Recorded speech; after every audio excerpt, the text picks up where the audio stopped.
maam Is maa ngi lay ziare bu baax dafa taw feex yi maa ngi nuyu Waly Diagne bàcc ndaw maa ngi lay ziar di ziar Saliou Mar sama frère du nuyu ñëpp ñi nga xam ne que ni ñoo nekk nii di ñu suivre Malick Sène maa ngi lay bëggee Saliou réew mi Europa maa ngi lay bëggee Khadim Mafal waaw Mafal Ale Mbaye Tafa Touré maa ngi leen di bëggee bu baax yéen ñëpp di leen ndokkeel ci lundi bi Saliou Faye gaa ñi ñëpp yéen ñëpp ñu ñuy suivre li réew mi soxla yéen tamit maa ngi leen di ziare Lamine Touré Lemzo ziar bu wér waaw nuyu naa ñëpp xam naa ñi dugg si ñëpp incha allah au fur et à mesure maa ngi leen di ziara bëggoon na def rek vidéo bu gàtt rek ci ñaari mbir benn bi di ci booy boobu dëggaate alxuraan bi beneen bi si des di si démission wu Aliou Sall bi ma bëggoon ci wax tuuti rek déglu naa léegi ñuy wax ne way booy bi dëggaate alxuraan bi di wax naan ay maa dellu siwaat ak dañ maa yónneek yu demee noonu ñu naan ay procureur yu Thiès jàpp na kook ma nga nootoo ak yooyu dafa dof ak yooyu dofut ju ne jàpp ko Sénégal nañ bàyyi bu nit offensé diine ji wala nit jël alxuraan ji wala xasida def ci lu ko neex ñu naan dafa dof booy boobu dofut ju ne jàpp ko booy boobu ma gis dëggaate alxuraan bi démb ñu wone la ñenn ñi naan montage la ak du montage ñu xëy suba nga génnaat defaat sa vidéo di wane ne yaa ko tey dofut junne jàpp ko nañ bàyyi bu nit defee tojaangeem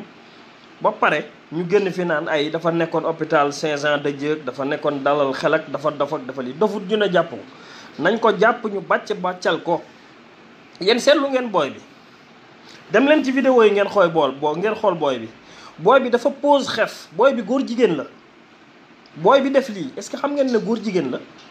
booy bi dafa pose xef dafa teg ay lentilles boo nga xoolee ay bëti muus yooyu la def teg ay pose xef comme jigéen ñi ni ñuy def nañ bàyyi loolu moo ko tay ku am jotu di pose xef di defar sa kanam di pose xef comme jigéen di dugal ay lentilles ci sa bët kooku góor jigéen la dub dofut de dofut man gëw ma ne dafa dof kuy wax ne dafa dofit dangay wax lu la neex rek dégg naa ñu naan waaw dem nañ ci procureur def nañ investigation nee nañ dafa dofut ju ne daaju ko dafa xamadi dañ ko war a jàpp maa ngi ñaan nag fii Sénégal boo waxee président wala nga saaga président wala nga wax président dara ay mbokkam ne article 80 nañ ko jàpp nii naa mais boo saagaa sëriñ si wala nga toroxal sëriñ si wala nga wax sëriñ si dara ñu ne dafa dof jéggal leen ko bàyyi leen loolu na ñëpp yam procureur u Thiès maa ngi koy ñaan dëkk ba booy ba dëkk nooto booy bi nañ ko jàpp buñ ko jàppee ñu yar ko booy boobu góor jigéen la gu pose yi xef def ay lentilles dub dof nañ bàyyi loolu laa bëggoon a wax man ci booy boobu parce que ce n'est pas normal 1,7 milliard de personnes de musulmans nga leen di offensé ñu naan dangaa dof réew yeneen yi dañ lay rey mais comme Sénégal mën deesu fi rey mais kon li gën a néew mooy ñu jàppi ko ku taxaw di dëggaate alxuraan moom moo xam sëriñ la moo xam ab sëriñ la ciy waxal moo xam kum ci mën di waxal yëfu maa tay la def rek buñ ko gàcce ci lenn naan waaye day offensé sëriñ Tuubaa mënta offensé sëriñ Tuubaa nañ bàyyi yooyu ku réew la koo xamante ne bi dafa xamadi wala ñu instrumentaliser ko bu fekkee dañ ko instrumentaliser buñ ko enquêté bàccal ko dinañ xam kan moo ko yónni waaw nañ bàyyi yooyu dofut junne daaju ko nañ bàyyi Sénégal ku mu neex nga def sa tojaanga ba doyal ñëw fii ñu naan dafa dofut junne daaju ko buñ ko yóbboo police def ko ni moroomam bu ñuy enquête bàccal ko su fekkee dañ koo yebal dina wax ki ko yebal su fekkee ab collectif wala ay nit ñoo ko instrumentaliser def loo ko loolu dina wax ñan la ñooñu ñu jàppi leen waaw mais góor jigéen la Mor Gueye déggoo li ma wax yow da ngaa fekk ma wax ko ba pare Mor Gueye loolu laa wax dama ne booy bi déggoo mu naan ay damaa ngi ni nu roog Wally Seck ak nangam bu ngeen ko xoolee verre yi xool leen ci biir verre yi booy bi dafa teg ay xef yi jigéen yi di teg da koo teg ba pare dafa defal ci bët yi lentilles góor jigéen la dub dof góor jigéen la góor jigéen ngoogu nag soit moo ko tay moom ci boppam wala ñu instrumentaliser ko defloo ko il faut ñu jàpp ko ñu duma ko mu wax carrément moom kan moo ko sant bu fekkee dañ ko sant loolu la. mais nag ay kii dafa dof non dafa jëne dàpp jàpp ko man gaw ma ne dafa dof ku xamadi la waaw góor jigéen la kay Ousmane góor jigéen la boo ko xoolee kuy poser xef di dugali lant yi moom ci góor jigéen nga lu leer a leer la lu leer la nañ ko jàppi te bàyyi si ñi ñuy def nii nañ ko jàppi te bàyyi l'islam nit ñuy protéger président de la république nit ñuy protéger njiitu réew mi ba ku ko saaga ñu yóbbul la article 80 noonu la ñu war a protéger diine ji noonu la ñu war a protéger alxuraanul karim noonu la ñu war a protéger xalif généraux yi parce que lenn xamal naa leen ko xalif généraux yi gu leen fi saaga bu fekkee yoon defu ci li ci war taalibe yi dañ ciy def li ci war de bu fekkee bëgg nañ réew mi nag nekk réewum yoon bu ab jeune avancé xalif général wala mu saaga ko nañ ko jàpp ñu yóbbu ko police ñu teg ko peine bi ñuy teg nit ñi saaga président de la république ñu yóbbu leen peine yu toll noonu ñu tëj leen tëj yu toll noonu loolu la ñi fi saaga njiitu réew mi yëpp dañ leen yóbbu kaso boo yi saagat alxuraan wala ñu saaga xalif généraux yi wala sëriñ si mag si dañ leen war a yóbbu kaso buñ fi nekk mukk ñun latoon ak ay dof la ñaa duñ ay dof duñ dof de. bon deuxième chose bi ma bëggoon wax pour terminer mooy Aliou Sall gars yi seen cinéma bi ñuy def géejawaay nañ ko bàyyi seen cinéma bi ñuy def géejawaay nañ ko bàyyi Aliou Sall dafa bëgg a démissionner na démissionner caisse de dépôt et de consignation mairie de Dakar association des maires point na ko bind lu ñuy bind la mais du rangale say militant biir mairie de géejawaay ñu taxaw di yuuxu foofu naan du démissionner mais fii kum neex dajale say nit kay taxaw ñu taxaw sa biir mairie kay ne la doo démissionner nañ bàyyi yooyu Aliou gis nga Aliou Sall boo bëggee démissionné soxlawul ngay woote da ngay démissionné ba pare door a woote conférence de presse démission bi moom këyit rek la. Abdou Cissé maa ngi lay bëggee Ousmane Seck Moussa Fatou Kanji maa ngi lay ziar Laymar mon frère maa ngi leen di ziar maa ngi toll si Aliou Sall dama ne monsieur Aliou Sall frère u Macky Sall su fekkee da ngaa bëgg a démissionné démission lu ñuy bind la kayit la ñuy bind man Aliou Sall démissionné naa ci sama poste de caisse de dépôt de consignation man Aliou Sall démissionné naa ci mairie de Guédiawaye dem kayit yi nga yóbbu ko fa nga ko war a yóbbu soo paree nag door a ñëw sa mairie nag def sa déclaration noonu mooy démission mais démission du woo say militant ne leen kaay leen damay démissionné loolu mooy lan c'est du cinéma c'est du théâtre ñun mënuñ ñoo lëre ci dëkk bi lañ dëkk démissionné yóbbul sa démission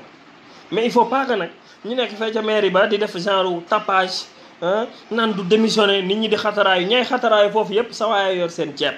comme yor sa ceeb nag bu la neexee nga ne foofu di xataraayu mbëkk miir yi nañ dem mbëkk miir yi nañ dem ñu mbëkk miir yi Aliou Sall dafa dugg ci njombe il faut sénégalais yi xam loolu tamit fii nañ bàyyi ministre sax xam nga Sénégal li ñu bëgg mooy li ñu tàmm moo mënta ne il faut nit ñi ñu du leen atte li mënta nekk mooy ministre sax buñ ko limogé woon tey ñu dàq ko tey da ngay gis ay jegeñaaleem daal di génn manifeste taal ay pono ministre suñ ko jàppee wala ñu def ko nii da ngay gis ay mbokkam daal di génn yuuxoo parce que buñ ko falee da ngay gis mbokk yi dañuy jubilé fii ministre bu ñu fi fal da ngay gis say mbokk da ngay def feet gu mag rey nag rey ginaar di sa mbay mbayaan di noos buñ la dàqee say mbokk génn di taal ay pono nañ bàyyi yooyu ma ne mu démissionné buy démissionné na démissionné mais théâtre bee ñuy def géejawaay bu mu leen sonnal Sénégal seen ay militant am la jël dajale fa yor na xaalis ba la neexee nga jël 50 car remplir kooku jeune fay leen 3000 ñu ñëw taxaw foofu ci biir mairie bi yuuxu Aliou du démissionné qu'est-ce que cela veut dire ça dañuy fontoo nit ñi rek fi mu toll nii bu doon keneen la ku bokkul ci ñoom gendarmerie dem na fa tas ndajama bu yàgg waaw bu doon keneen la ku bokkul ci ñoom wala un opposant wala ku taxaw di kaas ay droit am nii gendarmerie dem na fa léegi taal foofu lacrymogène gars yi tasaaroo mais comme li muy rakku président ñu nekk fa di def théâtre yooyu quoi du démissionné di yuuxu def seen i pancarte am nañ seen temps ba génne seen i pancarte ak di taxaw foofu yow nit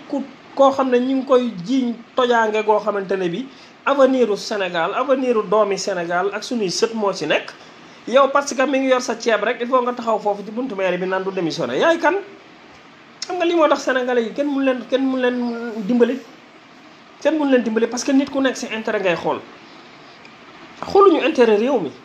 ña taxaw fee di manifester xooluñu intérêt réew mi te amuñu sax droit manifester dañ leen fa waroon a fekk ñu duma leen. parce que yow kii tey ñu poussé ba mu démissionné dafa def tojaange ci réew mi tojaange gu mag a mag ah def sa tojaange ba pare tojaange ji feeñ ngay def théâtre quoi parce que mooy niinal seen ceeb Demba grand Demba Aliou way niinal seen ceeb gaa yooyu ngeen gis géejawaay yëpp bu leen faale Aliou Sall lay niinal seen ceeb ñii moo leen di séddale ceeb weer wu dee am na ci ñoo xam ne dañ leen di fay ñii dañ leen di jox dara donc loolu moom moo tax ñu nekk foofu di fontoo nit ñi mais pétrole bi moom dana leer équipe nationale ak Sénégal a ngi football ak ñi ngi woo leen gaynde yeeg yooyu yëpp booy bii di dëggaate kaamil ak mënu leen a détourner nit ñi ba avenir u Sénégal bii di pétrole u Sénégal bii duñ ko leeral ba mu leer nañ loolu jërul ñu ko bu leen déglu ay deewu maître Babacar Seye bu leen déglu ay juge Kéba Mbaye nee na nangam bu leen déglu ay booy bi dëggaate na alxuraan ji procureur ba ko war a jàppi na ko jàppi bu leen déglu lenn lu dul sunu pétrole bii nañ ko leeral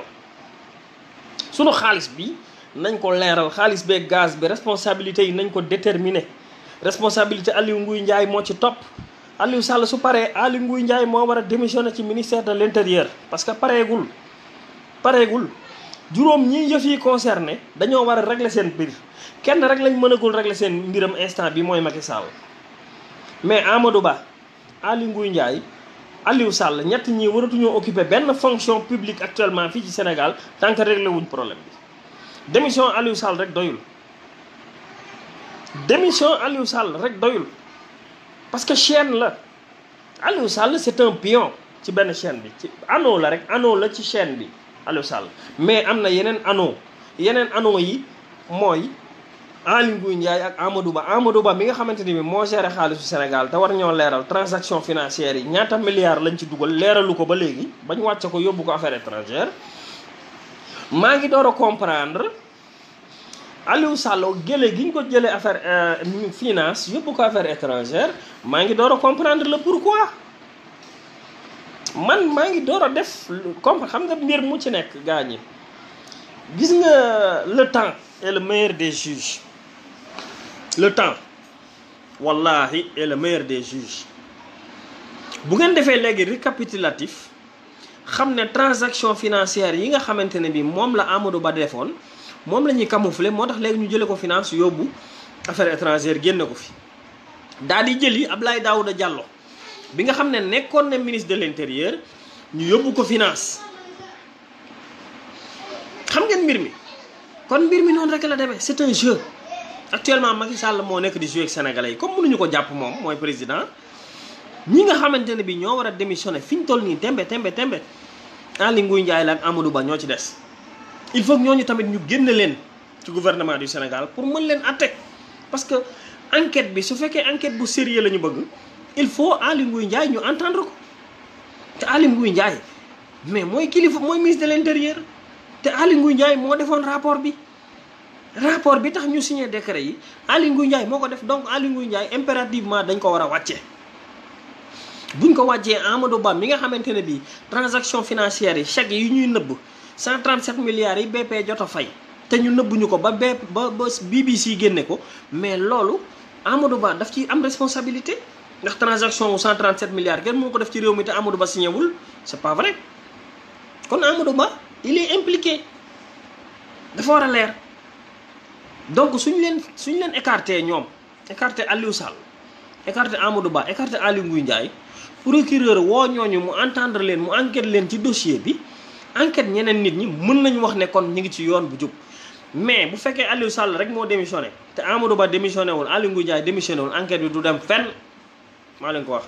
dañuy enquête tuuti daal koy jox non-lieu mooy defoo dara fa lay mujje non-lieu waaw fa lay mujje bu fekkente ne bi enquête bi jàll Aly Ngouille Ndiaye démissionné wul Amadou Ba démissionné wul mais enquête bi du aboutir ndax ministre de l'énergie bi defoon rapport bi ak ministre des finances bi nga xam ne moo def transaction financière yi mais ñaar ñooñu faaw ñu entendre leen te soo entendrewul ñaari ministre yooyu mais mënuloo xam dëgg gi fu mu féete kon gaañ yi mënuñ ñoo nax mbir mi suñ bëggee lu baax nañ ci dem jusqu'au bout nañ ko ñeme Macky Sall na ko ñeme bien vrai que xam nañ ne moom mooy principal responsable ba mënuñoo joti ci moom jamono jiinu toll loolu mooy dëgg mënuñoo joti ci moom waaye mën nañoo joti ci càllaw la yi ci des moom bu wàccee ñu régler problème loolu mooy mbir mi mais diversion bañ nekk di def ne Guédiawaye théâtre Aliou du démissionné Aliou dafa yooyu yëpp c'est de la propagande politique c'est de la manigance politique c'est de la communication politique booy def pour won devant le peuple sénégalais am na nit ñoo xam ne taxaw nañ ne Aliou du démissionné loolu c'est pour campagne bi nga xam ne moom la ñuy def sur le plan international ak médias internationaux yi ak waa bitim réew pour won leen ne Aliou Sall am na ñoo xam ne ñu nekk ci ginnaawam loolu rek la mais le véritable problème se situe entre Aly Ngouille Ndiaye ak Amadou Ba il faut que ñaar ñooñu ñu jëlee leen fi ñu nekk pour enquête bi mën a leer moo tax comme enquête bi du leeree Sénégal nag enquête internationale donc moo mën a leeral mbir mi mooy il faut que États-Unis ak Angleterre Grande-Bretagne dugg ci enquête bi ñu leeral mbir yi ñoom rek ñoo ko mën a leeral mais doonul biir Sénégal la mbir mi di régler du leere biir Sénégal c'est de la communication contre communication rek communication contre communication bu société civile bi opposition bi génnee wax ñoom ñu dajale seeni nit tamit daal di génn wax te comme ñoo yor nguur gi moom ñoo yilif justice bi donc lu leen neex la ñuy génne comme résultat donc bu kenn espérer ci procureur de la République benn résultat bala ñu ko doon espérer rek il faut que Aly Ngouille Ndiaye wàcc Amadou Ba wàcc ndax Aly Ngouille Ndiaye moo bind rapport bi Amadou Ba moo def transaction financière bi loolu la déglu naa tey Souleymane Ndéné Ndiaye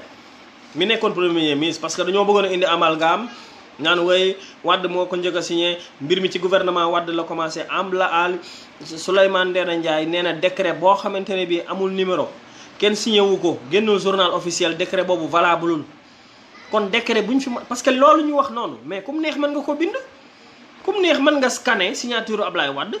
jël benn décret scanner signature Ablaye Wade ak signature Souleymane Ndéné Ndiaye comme premier ministre daal di bind sa texte bu la neex daal ne voilà préparé woon nañ décret bi mais décret boo xam ne amul numéro kenn signé wu ko te génnul journal officiel décret boobu valableul kon na Sénégal yëpp xam ne décret bu ñuy wax ak wala lu ñuy wax ne Ablaye Wade moo ko tàmbalee woon ak Franck Timis dara valable ci xam nga kañ la valable bi Macky Sall ñëwee génn décret boo xam ne moo ko signé premier ministre am contresigné ko ñu génne ko journal officiel mooy le 19 juin 2012 boobu décret moo valable beneen décret valable kon mënuñu nax nit ñi buñ jéem a nax nit ñi waaw loolu rek man laa amoon tey lu ma leen di préciser di leen wax ne booy boobu ñuy wax ne ab dof la dofut junne jàpp ko nañ ko génne ñu yar ko su fekkee ay nit ñoo ko yabal ñu enquête ko teg leen ci yoon su fekkee ay nit yabaluñ ko tamit ñu jàpp ko banque ci kaso bi mais góor jigéen la dafa posé xef dugal lanti dofut junne jàpp ko booy boobu paati maan la day wër di paati day fen de waxul dëgg deuxième bi mooy théâtre boobu ñuy def kër Aliou Sall naa ay du démissionné nit ñi sax nee nañ du démissionné Aliou Sall nit ñi dañ koo bëgg non fii bëgg amu fi milliards yi Sénégal yiñ signé ci contrat ak i pot de vin moo tax mu war a wàcc parce que suñu avenir moo nekk en jeu gis ngeen li ñu def ay république démocratique du Congo ay Congo Brazzaville ay Guinée équatoriale ay Nigéria ay Ghana dëkk yooyu yëpp tubaab yi exploité nañ seen pétrole bi ngacc ko ba mu jeex bàyyi leen ki bor ba pare wëlbatiku xaalis bañ jëloon ci ñoom ñu wëlbatiku di leen ko lebalaat gis nga niñ toroxalee yeneen réew yi Afrique yi ci pétrole buñ bàyyee tubaab yi suñ problème bii buñ ko seetaani nii bàyyee ko tubaab yi noonu la ñuy toroxale danañ ngacc suñ pétrole ba mu jeex jël suñ xaalis bi ñuy jëlee fii ci suñ suuf wëlbatikuwaat di ñu ko lebal tubaab yi li ñuy lebal ñun ñoo ko moom nit ñi nañ yeewu tubaab yi liñ ñuy lebal ñun ñoo ko moom suñ xaalis bi nga xamante ne bii benn 50% réserve banque centrale yi nga xam ne ñoom ñoo nekk ci Afrique ah 50% laa wax ci réserve banque centrale yi obligation la pour ñu yóbbu ko France xaalis boobu ñuy dénkaane ji France at mu jot moom la ñu tubaab yi ñëw di ñu ko lebalaat ñun ñu koy nangu. suñ pétrole bii ñuy ŋàcc moom la ñuy jël ressources yi yóbbu ko seen réew jëlaat ko di ñu ko lebalaat di ci teg ay intérêt waay sénégalais yi yeewu leen africains yi ubbi leen seen xel man africains yi xawma lii lu mu doon. laay maar as aw mon frère grand Thiam maa ngi lay bëggee bu baax Bambi Camara ah mais as billahi wallahi wa taalaahi da ngay toog di jooy di xam nit ñuy naxe nga toog di jooy xol te doo ci mën dara. obligation la ma ne obligation la ñun Afrique at mu jot suñuy banque liñ ci dajale lépp ci xaalis 50% yi France lañ koy dénkaane ñun Afrique soowu jant. gis nga 50% yooyu ñuy dénkaane ji France moom la ñuy wëlbatiwaat di ñu ko lebal naan aide au développement buñ ñu ko lebalee teg ci intérêt alors que suñu xaalis bañ dénkaane France moom la ñuy lebal ba pare tegaat ci intérêt. pétrole bii tamit moom la ñuy jël di ko ŋacc di ko yóbbu seeni réew di ko transformer di ko def seen essence ak pétrole xaalis boobu la ñuy jëlaat di ñu ko lebalaat ñun Afrique di ci tegaat beneen intérêt. waaw mais ñun africains yii mais ñun suñu bopp yi xanaa am ñaxa ci ne ay waay xanaa ñun suñu bopp yi am ñaxa ci ne kañ la ñuy yeewu ñun kañ la ñuy yeewu ñu di ñu wëlbati nii rek di ñu wër-wërloo sukkandiku ci ay quelques africains yoo xam ne ñoom ñooy doon seen i complice genre Aliou Sall yi ñu ànd ak i Franck Timis ay délinquants ay bandits ñuy fayee ko ay milliards sur le dos des Sénégalais et des Africains ñun ñuy gën a torox. à chaque fois tubaab bi noonu lay def day tànn quelques Sénégalais wala quelques Africains jox leen ay milliards ñoom ñu doon i milliardaires nit ñi topp seen ginnaaw ñuy toroxal population bi di leen rey. lii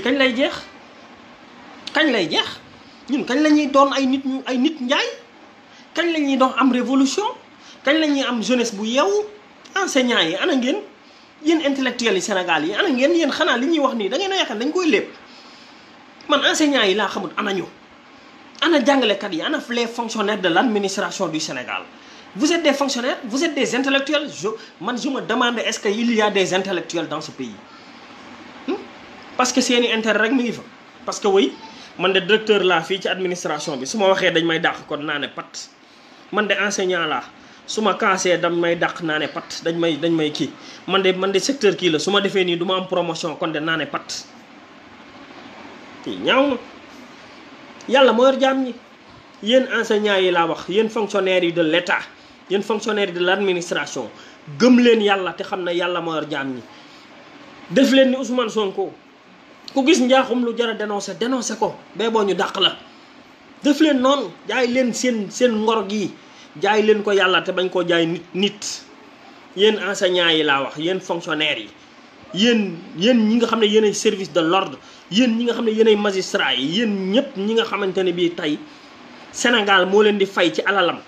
sàmm leen seen ngor ngir yàlla jaay leen ko yàlla te bañ koo jaay nit te bañ koo jaay Macky Sall dénoncé leen li xew information yi xew génn leen ko fuité leen ko nit ñi ñu xam ne ñi ngi tànk seen pétrole bi di ko yóbbu lan moo ñu leer ci ne ñun sawaay ñun gars yi commencé wu ñoo pomper bu yàgg teen ya fa mu nekk ci digg géej gi la nekk de pour nga dem fa da ngay am hélicoptère pour nga dem fa da ngay am ay autorisation